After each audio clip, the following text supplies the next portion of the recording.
Hello students, मैं हूं नवीन और आप देख रहे हैं प्रैक्टिकल साइंस शिक्षा। आज हम स्टार्ट करने वाले हैं क्लास 10th का साइंस का first chapter chemical reaction and equation. सबसे पहले इस चैप्टर का बेसिक डिस्क्रिप्शन समझ लेते हैं कि इस चैप्टर में हमें क्या क्या पढ़ना है। तो इस चैप्टर में मेनली 3 पार्ट्स में हम पढ़ने वाले हैं। फर्स्ट पार्ट है, उसमें हम पढ़ने वाले हैं how to balance a chemical reaction. Second में हम पढ़ेंगे टाइप्स ऑफ केमिकल रिएक्शन और थर्ड होगा कि जो केमिकल रिएक्शंस होते हैं उसका डेली लाइफ में क्या इफेक्ट होता है। तो स्टार्ट करते हैं। First topic, how to balance a chemical reaction. किसी केमिकल रिएक्शंस को बैलेंस करने के लिए कुछ बेसिक टर्म जो हैं वो क्लास 9th में पढ़ाया जाता है, बट जिन स्टूडेंट्स ने नहीं पढ़ा है या जिनको याद नहीं है उनको मैं एक बार क्विक रिविजन करा देता हूं।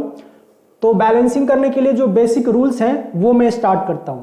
सबसे पहले हमें 1 से लेकर के 20 तक एटम का एटॉमिक नंबर के ऑर्डर में एटम का नेम याद होना चाहिए, जैसे hydrogen, helium, lithium, beryllium, boron, carbon, nitrogen, oxygen etcetera.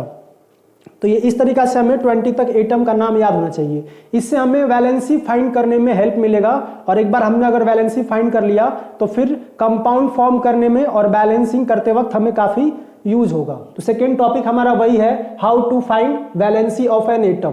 तो वैलेंसी फाइंड करने का जो बेसिक रूल है वह इलेक्ट्रॉनिक कॉन्फ़िगरेशन से समझते हैं। इलेक्ट्रॉनिक कॉन्फ़िगरेशन हमें क्लास 9th में पढ़ाया जाता है। अब उसका क्या रूल है कि सबसे पहले किसी भी एटम के अंदर जो इलेक्ट्रॉन को फिल किया जाता है तो सबसे फर्स्ट सेल में 2 इलेक्ट्रॉन होते हैं, उसके बाद 8 इलेक्ट्रॉन और नेक्स्ट 8 एंड देन जो रिमेनिंग होते हैं। लेकिन ये रूल सिर्फ 20 तक के एटम के लिए ही वैलिड होता है। तो एक एग्जांपल समझते हैं। मेरे पास एक एलिमेंट है फ्लोरीन, इसका एटॉमिक नंबर 9 होता है। तो मैंने इलेक्ट्रॉन फिल किया। सबसे पहले तो 2 इलेक्ट्रॉन फिल करेंगे एंड जो इसमें रिमेनिंग इलेक्ट्रॉन बच जाएंगे वो हमने यहाँ पे फिल कर दिया। इसके अब आउटर मोस्ट में 7 इलेक्ट्रॉन है। अब वैलेंसी फाइंड करने के लिए जो 2 बेसिक रूल है वो ये है कि अगर किसी एलिमेंट के आउटर मोस्ट में 4 से ज्यादा इलेक्ट्रॉन है तो वैलेंसी फाइंड करने के लिए 8 में से माइनस करते हैं। तो हमने यहाँ पे 8 में से आउटर मोस्ट का इलेक्ट्रॉन माइनस कर दिया, यहाँ पे वैलेंसी 1 आ गया। सेकेंड रूल ये है कि अगर किसी एलिमेंट के आउटर मोस्ट में 4 से ज्यादा इलेक्ट्रॉन है तो उसकी वैलेंसी नेगेटिव में होगी और अगर 4 से कम इलेक्ट्रॉन है तो उसकी वैलेंसी पॉजिटिव में होगी। और भी बहुत सारे एग्जांपल हैं, जैसे हाइड्रोजन, इसका एटॉमिक नंबर 1 है तो हमने कॉन्फ़िगरेशन लिख दिया, इसका 1 ही होगा तो इसकी वैलेंसी जो होगी 1 होगी क्योंकि इसके आउटर मोस्ट में 4 से कम इलेक्ट्रॉन है। ऑक्सीजन, इसका एटॉमिक नंबर 8 होता है तो हमने इलेक्ट्रॉन फिल कर दिया। फर्स्ट 2 इलेक्ट्रॉन फिल किया एंड जो रिमेनिंग थे 6 वो हमने फिल कर दिया। इसके आउटर मोस्ट में 4 से ज्यादा इलेक्ट्रॉन है तो वैलेंसी फाइंड करने के लिए 8 में से 6 माइनस कर देंगे, 2 आएगा। और सिंस इसके आउटर मोस्ट में 4 से ज्यादा इलेक्ट्रॉन है इसलिए इसकी वैलेंसी नेगेटिव होगी। कार्बन का एटॉमिक नंबर 6 होता है तो हमने 6 इलेक्ट्रॉन को यहाँ पे फिल कर दिया, पहले 2 इलेक्ट्रॉन एंड देन 4 इलेक्ट्रॉन। इसके आउटर मोस्ट में एग्जैक्टली 4 ही इलेक्ट्रॉन है इसलिए इसकी वैलेंसी 4 हो जाएगी। यानी कि अगर किसी एलिमेंट के आउटर मोस्ट में 4 या 4 से कम इलेक्ट्रॉन है तो उसकी वैलेंसी भी वही होगी और अगर 4 से ज्यादा इलेक्ट्रॉन है तो वैलेंसी फाइंड करने के लिए 8 में से हमें माइनस करना होता है। एक और एग्जांपल देख लेते हैं, कैल्शियम, इसका एटॉमिक नंबर 20 होता है तो हमने यहाँ पे फिल कर दिया, पहले 2 इलेक्ट्रॉन देन 8 एंड देन 8 और फिर रिमेनिंग 2 इलेक्ट्रॉन हमने फिल कर दिया। ये टोटल 20 इलेक्ट्रॉन हो गए। अब इसके आउटर मोस्ट में 2 इलेक्ट्रॉन है और ये 4 से कम है इसीलिए इसकी वैलेंसी +2 हो जाएगा। कुछ एलिमेंट ऐसे हैं जिनका एटॉमिक नंबर हमें याद नहीं होता है बट उनकी वैलेंसी हमें याद रखना होता है, तो वो ये एलिमेंट हैं जो हमारे यूज में भी आएंगे। कॉपर, जिंक, लेड, बेरियम, इसकी जो वैलेंसी होता है वो +2 होता है। वैसे सिल्वर का और गोल्ड का वैलेंसी +1 होता है। फेरस 2 स्टेट में पाया जाता है यानी कि इसके 2 टाइप की वैलेंसी होती है, एक तो +2 और एक +3। जब ये आयरन जो है वो +2 में होता है तो इसे हम फेरस कहते हैं और जब ये +3 में होता है तो इसे हम फेरिक कहते हैं। इसके बाद हमें कुछ एलिमेंट और कंपाउंड के भी नाम याद होने चाहिए। तो जैसे कुछ कंपाउंड है जैसे फॉस्फोरिक एसिड, इसका फॉर्मूला पता होना चाहिए हमें H3PO4, hydrochloric acid HCl, nitric acid HNO3, sulphuric acid H2SO4, carbonic acid H2CO3 और मीथेन CH4। इसके अलावा भी कुछ और एलिमेंट हैं जैसे कंपाउंड है CO, carbon monoxide, CO2, carbon dioxide. तो ये सब हमें याद होने चाहिए। Name of ions and their valency, कुछ आयंस हैं जैसे केटायन और एनायन होते हैं तो उनमें से कुछ हमें एनायन और केटायन के नाम याद रखने हैं, उनके फॉर्मूला और उनकी वैलेंसी याद रखना है। तो जैसे सल्फेट, इसका फॉर्मूला होता है SO4 और इसकी वैलेंसी -2 होता है। सल्फाइट, इसका फॉर्मूला होता है SO3 और -2। ये सल्फेट में से एक ऑक्सीजन कम कर दिया गया है तो ये सल्फाइड बन गया। सिमिलरली फॉस्फेट का फॉर्मूला PO4 होता है, इसमें से एक ऑक्सीजन कम कर देंगे तो ये फॉस्फाइड बन जाएगा। इसका फॉर्मूला PO3, वैलेंसी वही -3 रहेगा। अगर सल्फाइड लिखा हुआ है इसका मतलब हम सल्फर की बात कर रहे हैं, इस पे जो चार्ज होता है वो -2 होता है। ऑक्साइड का मतलब ऑक्सीजन की बात कर रहे हैं और यहाँ पे जो चार्ज होगा वो -2 होगा। नाइट्रेट का फॉर्मूला होता है NO3, इस पे चार्ज -1 होता है, इसमें से एक ऑक्सीजन हमने कम कर लिया तो ये नाइट्राइट बन गया और इस पे चार्ज आएगा -1। नाइट्राइड, ये लिखा हुआ है नाइट्राइट और ये है नाइट्राइड, तो नाइट्राइड लिखा हुआ है मतलब नाइट्रोजन की बात कर रहे हैं और इस पे जो चार्ज होता है वो -3 होता है। सिमिलरली कार्बोनेट का फॉर्मूला CO3 होता है और इसमें -2 चार्ज होता है। इसमें हमने अगर एक हाइड्रोजन ऐड कर दिया तो एक चार्ज भी कम हो जाएगा और उसका नेम होगा हाइड्रोजन कार्बोनेट। इसका फॉर्मूला होगा HCO3 और चार्ज -1 होगा। हाइड्रोक्साइड का फॉर्मूला OH, इस पे चार्ज -1 होता है और अमोनियम आयन, इसका फॉर्मूला होता है NH4 और इस पे चार्ज +1 होता है। तो ये कुछ आयन्स हैं जिनके हमें फॉर्मूला और उन पे चार्ज क्या होता है ये हमें याद होना चाहिए। कुछ एलिमेंट ऐसे हैं जो हमेशा नेचर में डाई एटॉमिक फॉर्म में पाए जाते हैं, यानी कि वो सिंगल एटम एग्जिस्ट नहीं करता है, तो उनका भी हमें नेम याद होना चाहिए। जैसे hydrogen, fluorine, chlorine, bromine, nitrogen, oxygen, iodine, हमेशा ये डाई एटॉमिक फॉर्म में ही पाए जाते हैं। इसके बाद है formation of compound from ion. अभी हमने जितने आयंस के नाम, उनका फॉर्मूला और वैलेंसी देखा, अब उनसे कंपाउंड कैसे बनाया जाता है ये भी क्लास 9th का ही टॉपिक है। तो एक बार यहाँ पे देखते हैं सोडियम हाइड्रोक्साइड, तो सोडियम का फॉर्मूला Na होता है और हाइड्रोक्साइड का OH। अगर सोडियम का हम वैलेंसी फाइंड करें तो सोडियम का एटॉमिक नंबर 11 होता है, तो 11 हमने यहाँ पे लिख दिया। इसका कॉन्फ़िगरेशन हो जाएगा 2 एंड देन 8 इलेक्ट्रॉन और रिमेनिंग इलेक्ट्रॉन 1। तो इसके आउटर मोस्ट में 1 इलेक्ट्रॉन आ रहा है, इसलिए इसकी वैलेंसी जो होगा वो +1 होगा। तो हमने सोडियम का चार्ज +1 यहाँ पे लिख दिया और OH का तो हमें याद रखना होता है, अभी मैंने बताया भी आपको, तो यहाँ पे -1 होता है। अब इसका क्रॉस मल्टीप्लाई करना होता है, क्रॉस मल्टीप्लाई करेंगे तो Na के नीचे भी 1 और OH के नीचे 1 आएगा, तो ये हो गया सोडियम हाइड्रोक्साइड। वैसे हमें फॉर्मूला बनाना है कैल्शियम सल्फेट का। कैल्शियम का सिंबल Ca है और सल्फेट का जो फॉर्मूला हुआ है SO4। दोनों की हमने वैलेंसी लिख दिया, कैल्शियम का +2 और सल्फेट का -2 होता है। ये दोनों नंबर 2 से डिविजिबल है, तो 2 से इसको भी डिवाइड कर दिया, इसको भी डिवाइड कर दिया। अब ये 1 1 है तो इसके नीचे 1, इसके नीचे 1, 1 लिखते नहीं है, इसलिए इसका फॉर्मूला आ जाएगा CaSO4। सिमिलरली एल्यूमिनियम ऑक्साइड का फॉर्मूला बनाना है, तो हमने एल्यूमिनियम लिखा और इसकी यहाँ पे वैलेंसी लिख दिया हमने +3। ऑक्सीजन का वैलेंसी -2 हमने यहाँ पे यूज कर लिया और इनको भी हमने क्रॉस मल्टीप्लाई कर दिया, तो फॉर्मूला बन जाएगा Al2O3। जिंक फॉस्फेट का हमें फॉर्मूला फॉर्म करना है, तो जिंक का मैंने अभी आपको याद कराया था +2 होता है और फॉस्फेट का -3, इसको भी क्रॉस मल्टीप्लाई करेंगे तो जिंक का थ्राइस हो जाएगा और पूरे PO4 का होल ट्वाइस हो जाएगा। तो इस तरीका से अगर हमें आयंस के नेम याद है तो हम कंपाउंड बना सकते हैं। अब हम देखते हैं कि किसी केमिकल रिएक्शंस को बैलेंस कैसे करते हैं। तो मैं आपको एक एग्जांपल समझाता हूं।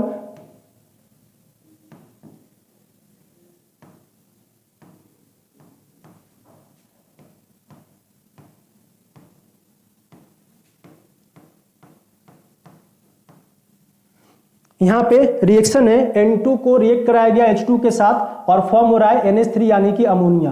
तो बैलेंसिंग के जो स्टेप्स हैं मैं स्टेप समझाता हूं। सबसे पहले हमें लिखना होता है नेम ऑफ एलिमेंट, उसके बाद एलिमेंट रिएक्टेंट साइड कितना है और प्रोडक्ट साइड कितना है ये लिख देना होता है। तो कौन कौन से हमारे पास एलिमेंट है, हमारे पास 2 टाइप के एलिमेंट हैं, एक तो नाइट्रोजन और एक हाइड्रोजन। रिएक्टेंट साइड कितना नाइट्रोजन है तो 2, प्रोडक्ट साइड कितना नाइट्रोजन है 1, हाइड्रोजन रिएक्टेंट साइड कितना है 2, प्रोडक्ट साइड कितना है 3। बैलेंसिंग करने के लिए जो सबसे पहला हम रूल यूज करते हैं वो ये होता है कि हाइड्रोजन और ऑक्सीजन को सबसे लास्ट में बैलेंस किया जाता है। तो अगर हाइड्रोजन ऑक्सीजन यहाँ पे देखें हमारे पास हाइड्रोजन है तो हाइड्रोजन को पहले बैलेंस नहीं करते हैं, नाइट्रोजन को पहले बैलेंस कर लेते हैं। तो नाइट्रोजन रिएक्टेंट साइड 2 और प्रोडक्ट साइड 1 है, तो प्रोडक्ट साइड भी हमने 2 कर लिया। अब 2 नाइट्रोजन हो गया बट हाइड्रोजन 6 हो गया। इसका मतलब है कि जो H3 है वो 2 टाइम्स है तो 6 हाइड्रोजन हो गया। तो हमारे पास रिएक्टेंट साइड भी 6 होना चाहिए, इसलिए मैंने इसको 3 से मल्टीप्लाई कर दिया तो ये 6 हो गया और ये हमारा रिएक्शन जो है वो बैलेंस्ड हो गया। कुछ और एग्जाम्पल देखते हैं। Right the balance chemical equation. अब यहाँ पे क्या ये लैंग्वेज में लिखा हुआ है, पहले हमें इसको सिंबॉलिक फॉर्म में कन्वर्ट करना होगा, फिर बैलेंस करेंगे। तो हाइड्रोक्लोरिक एसिड, अभी मैंने बताया कि हाइड्रोक्लोरिक एसिड का फॉर्मूला आपको याद रखना है HCl। सोडियम हाइड्रोक्साइड NaOH होता है और उससे प्रोडक्ट क्या बन रहा है, सोडियम क्लोराइड, तो NaCl और प्लस वाटर, तो हमने यहाँ पे वाटर लिख दिया। अब इसमें कौन कौन से एलिमेंट है वो देख लेते हैं, हाइड्रोजन, क्लोरीन, सोडियम, ऑक्सीजन। तो ये हमने लिख दिया, हाइड्रोजन है, क्लोरीन है, सोडियम, ऑक्सीजन है। फिर काउंट करेंगे रिएक्टेंट साइड कितना है और प्रोडक्ट साइड कितना है। तो रिएक्टेंट साइड हाइड्रोजन जो है वो 2 है और क्लोरीन 1 है, और सिमिलरली सोडियम की बात करें तो यहाँ पे 1 और ऑक्सीजन भी 1 ही है। प्रोडक्ट साइड अगर हम देखें तो हाइड्रोजन यहाँ पे 2 है तो 2 लिख दिया, क्लोरीन जो है यहाँ पे 1 है तो 1 लिख दिया, सोडियम जो है यहाँ पे 1 है 1 लिख दिया यहाँ पे, ऑक्सीजन जो हमारे पास 1 है प्रोडक्ट में तो हमने यहाँ पे 1 लिख दिया। अब देख रहे हैं हाइड्रोजन भी बैलेंस है, क्लोरीन भी बैलेंस है, सोडियम भी ऑलरेडी बैलेंस है और ऑक्सीजन भी बैलेंस है। इसका मतलब ये जो रिएक्शन है ये ऑलरेडी बैलेंस है, तो हमें इसमें बैलेंस करने की रिक्वायरमेंट नहीं है। नेक्स्ट क्वेश्चन है, एल्यूमिनियम हाइड्रोक्साइड को रिएक्ट कराया जा रहा है कार्बोनिक एसिड के साथ, प्रोडक्ट बन रहा है एल्यूमिनियम कार्बोनेट प्लस वाटर। तो सबसे पहले इसको सिंबॉलिक फॉर्म में कन्वर्ट कर लेते हैं। एल्यूमिनियम हाइड्रोक्साइड का फॉर्मूला बनाते हैं, एल्यूमिनियम और हाइड्रोक्साइड, एल्यूमिनियम का +3 और OH का -1 होता है, तो हमने इसको क्रॉस मल्टीप्लाई कर दिया, AlOH का होल थ्राइस और प्लस में कार्बोनिक एसिड है तो इसका फॉर्मूला लिख दिया H2CO3, और एल्यूमिनियम कार्बोनेट बन रहा है तो एल्यूमिनियम कार्बोनेट का फॉर्मूला बना लेते हैं, एल्यूमिनियम और कार्बोनेट का CO3। एल्यूमिनियम पे जो चार्ज होता है +3 और कार्बोनेट पे -2, क्रॉस मल्टीप्लाई करेंगे तो Al का होल ट्वाइस हो जाएगा और CO3 का होल थ्राइस हो जाएगा, तो Al2 आएगा और साथ में CO3 का होल थ्राइस। तो यहाँ पे लिख दिया हमने Al2 और CO3 का होल थ्राइस और प्लस यहाँ पे वाटर बन रहा है तो हमने प्लस में वाटर भी लिख दिया।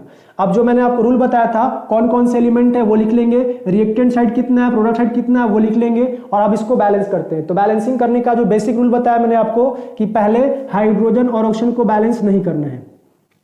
अब कौन बच गया, एल्यूमिनियम और कार्बन, तो पहले एल्यूमिनियम को बैलेंस कर लेते हैं। रिएक्टेंट साइड एल्यूमिनियम 1 है और प्रोडक्ट साइड 2 है, तो रिएक्टेंट साइड भी 2 कर लेते हैं, तो हमने इसको 2 से मल्टीप्लाई कर लिया। अब कार्बन को देखते हैं, कार्बन 1 और 3 है, कार्बन यहां पर रिएक्टेंट साइड 1 और प्रोडक्ट साइड 3 है, तो इसका बैलेंसिंग करते हैं। इधर 3 है तो इधर भी हमें 3 करने के लिए इसको 3 से मल्टीप्लाई करना पड़ेगा, तो ये हो जाएगा हमारा 3 कार्बन। अब देखते हैं कि ऑक्सीजन को बैलेंस करेंगे या फिर हाइड्रोजन को, तो हम दोनों में से किसी एक को बैलेंस करेंगे, दूसरा खुद ही बैलेंस हो जाएगा, तो अब हम यहाँ पे पहले ऑक्सीजन को ही बैलेंस कर लेते हैं। अब ये जो O3 है ये 2 टाइम्स है, मतलब यहाँ पे 6 ऑक्सीजन हो गया। ये जो यहाँ पे O3 है ये 3 टाइम्स है, इसका मतलब ये 9 टाइम्स हो गया, तो 9 और 6 यहाँ पे हो गया हमारे पास 15। तो ऑक्सीजन जो इधर 15 है, इधर काउंट करते हैं, O3 3 टाइम्स है, मतलब 9 ऑक्सीजन और प्लस O यहाँ पे 1, तो ये हो गया 10 ऑक्सीजन। अब हमें कितने और रिक्वायरमेंट है, तो हमें 5 और रिक्वायरमेंट है, तो 5 इसमें और ऐड करेंगे, 1 पहले से ही है तो ये 6 हो जाएगा। तो अब हो गया 6 ऑक्सीजन और यहाँ पे 9, इधर 15। अब काउंट कर लेते हैं हाइड्रोजन, तो हाइड्रोजन हो गया यहाँ पे 12, इधर काउंट करते हैं, यहाँ पे हो गया 6 और यहाँ पे 3 2 जा, ये OH जो है वो 3, OH का होल थ्राइस है और ये 2 टाइम्स है, मतलब O 6 टाइम्स है और H 6 टाइम्स है, तो हमने यहाँ पे देखा 6 और यहाँ पे 6 12 और इधर भी 12, तो ये ऑलरेडी बैलेंस हो गया। तो ये बैलेंसिंग करने के रूल्स थे। कुछ और क्वेश्चन देखते हैं। अब यहाँ पे डायरेक्टली हमें सिंबॉलिक फॉर्म में दिया हुआ है और हमें इसे बैलेंस करना है। Balance the following equation, CH4 को O2 के साथ रिएक्ट कराया गया है, क्या प्रोडक्ट बन रहा है, CO2 और प्लस H2O। तो हमने लिख लिया कौन कौन से एलिमेंट हैं और कौन रिएक्टेंट साइड कितना है, प्रोडक्ट साइड कितना है, और हम अब डायरेक्ट भी बैलेंस कर सकते हैं। तो मैंने बताया था कि पहले ऑक्सीजन और हाइड्रोजन को पहले बैलेंस नहीं करना है, तो पहले कार्बन देखते हैं, तो कार्बन ऑलरेडी बैलेंस है, इसलिए या तो हमें ऑक्सीजन को या तो हाइड्रोजन को बैलेंस करना पड़ेगा। तो देखते हैं, हाइड्रोजन बैलेंस करते हैं। हाइड्रोजन कितना, इधर 4 और इधर कितना है 2, तो इधर भी 4 कर लेते हैं, तो हमने इसको 2 से मल्टीप्लाई कर दिया, तो हाइड्रोजन हो गया 4, इधर भी 4। अब ऑक्सीजन देखते हैं, ऑक्सीजन यहाँ पे 2 और यहाँ पे भी 2, तो 4, इसको भी 4 कर लेते हैं, तो हमने इसको 2 से मल्टीप्लाई कर दिया, तो ये हो गया बैलेंस। नेक्स्ट क्वेश्चन है, carbon plus SO2 CH2 plus CO product बन रहा है, तो कौन कौन से एलिमेंट थे वो हमने लिख लिए।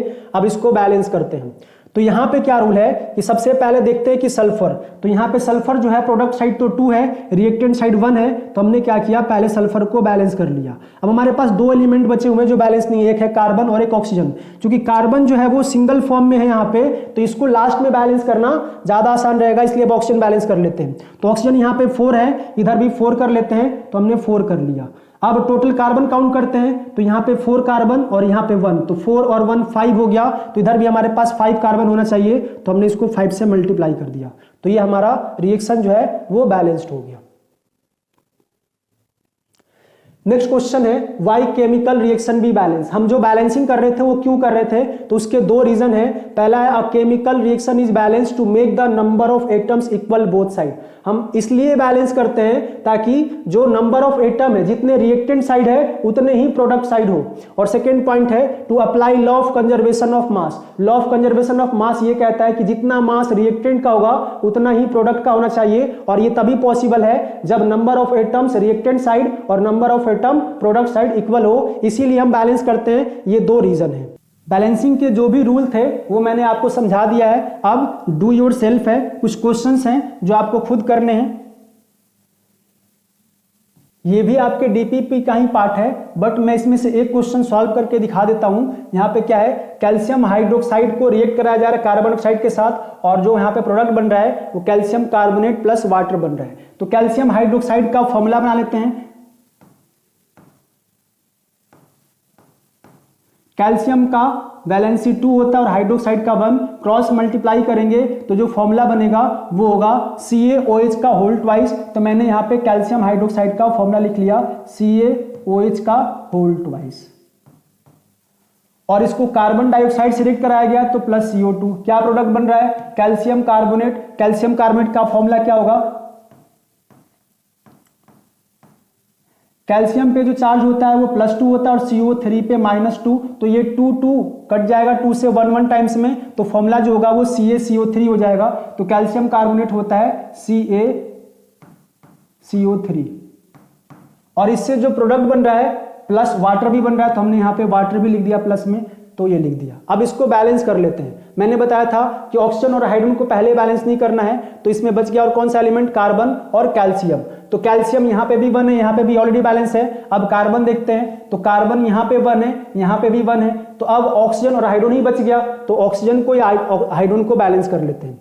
अब यहाँ पे देखते हैं ऑक्सीजन जो यहाँ पे 2 टाइम्स है और यहाँ पे भी 2, तो 2 और 2 कितने हो गए 4, और यहाँ पे भी कितने हैं 4, तो ये ऑलरेडी जो रिएक्शन है वो बैलेंस है, क्योंकि हाइड्रोजन भी इसमें बैलेंस ही है, यहाँ पे H2 है और यहाँ पे भी 2 है, तो ये ऑलरेडी बैलेंस रिएक्शन है। तो हमें पहले इसको क्या करना है, सिंबॉलिक फॉर्म में कन्वर्ट करके और फिर डायरेक्ट अब बैलेंस करना है। वो एक स्टेप्स वाइज कैसे करते हो मैंने आपको बता दिया। अब यहाँ पे स्टेप्स फॉलो नहीं करने हैं, अब डायरेक्ट भी आप बैलेंस कर सकते हैं इस तरीका से।